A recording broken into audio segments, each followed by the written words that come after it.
किस तरह से आप देखते हैं? देखिए, जहां तक ऑपोजिशन के जो एमपीज थे वो आज मणिपुर गए थे। मणिपुर से आने के बाद जिस प्रकार का बयान उनका आया है, चिंताजनक है, दुखद है। राजनीति नहीं करना चाहिए। जहां भी संवेदनशीलता होती है वहां सेंसिबिलिटी के साथ काम लेना चाहिए, वहां सनसनी नहीं होनी चाहिए, सेंसेशनलाइजेशन नहीं होना चाहिए। आप शुरू से ऑपोजिशन के रवैया को देखिए।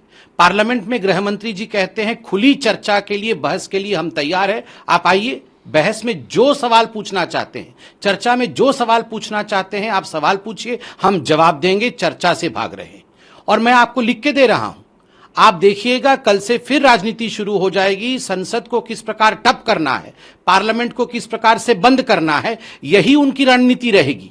सॉल्यूशन किस प्रकार से सॉल्व करना है, यह उनकी रणनीति नहीं रहेगी।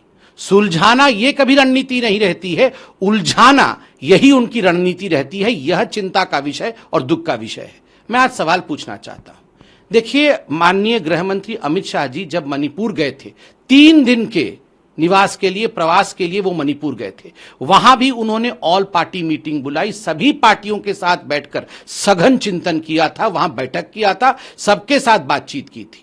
दिल्ली में भी उन्होंने ऑल पार्टी मीटिंग बुलाई, सभी पार्टी के प्रतिनिधि दिल्ली में आकर माननीय गृह मंत्री अमित शाह जी के साथ उन्होंने बैठक की थी। इतना नहीं, देश के राजनीति में पहली बार किसी नॉर्थ ईस्ट स्टेट में, जहां इंसर्जेंसी पहले कॉमन था, पहली बार ऐसा हुआ कि देश के गृह मंत्री 3 रात वहां प्रवास करके आते हैं। मगर जो ऑपोजिशन के ये एमपी हैं वो केवल और केवल राजनीति करने जा रहे हैं। आप राहुल गांधी जी को देखिए, पिछली बार वहां राहुल गांधी गए थे, जिस प्रकार से उन्होंने वहां भड़काया लोगों को। हेलीकॉप्टर की व्यवस्था थी, हेलीकॉप्टर में गए नहीं, जबरन जाके रोड में जिस प्रकार की स्थिति उत्पन्न की, उसका खामियाजा भुगतना पड़ा।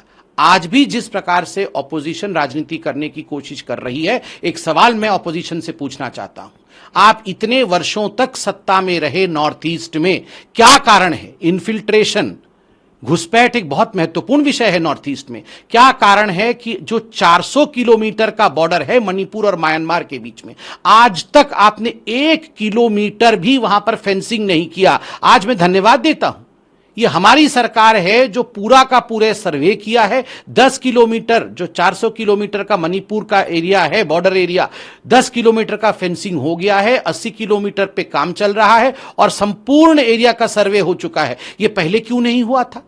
लीगेसी इशू आप छोड़ के आते हैं। आप बताइए, क्या यह हकीकत नहीं है कि मणिपुर में 90 के दशक में जब दंगे होते थे वो किस प्रकार का रूप होता था? कभी पार्लियामेंट में इन्होंने चर्चा की? एक बार भी चर्चा नहीं की। उनके कोई गृह मंत्री मणिपुर में जाकर एक दिन भी चर्चा करके नहीं आए हैं। वहां उस समय नहीं गए जब 1000 से अधिक, लगभग 1600 लोगों की मौत हुई है उनके कार्यकाल में। जब नागा कुकी झड़प हुआ था, जब मितेई पांगल झड़प हुआ था, जब कुकी पाइते झड़प हुआ था, ये सब कुछ मिला दें आप, मणिपुर में देखिएगा 1600 से अधिक मृत्युएं हुई हैं, हत्याएं हुई हैं, वहां पर इंसर्जेंसी होती थी। एक दिन भी चर्चा नहीं करते थे, किसी विषय को सॉल्व किया नहीं, और आज राजनीति करना चाहते हैं। माननीय गृह मंत्री जी ने जो पार्लियामेंट में कहा है वह आज मैं पार्टी प्रवक्ता के नाते दोहराना चाहूंगा कि चर्चा करिए, पार्लियामेंट में बैठिए और हर विषय में चर्चा करिए, राजनीति बंद करिए।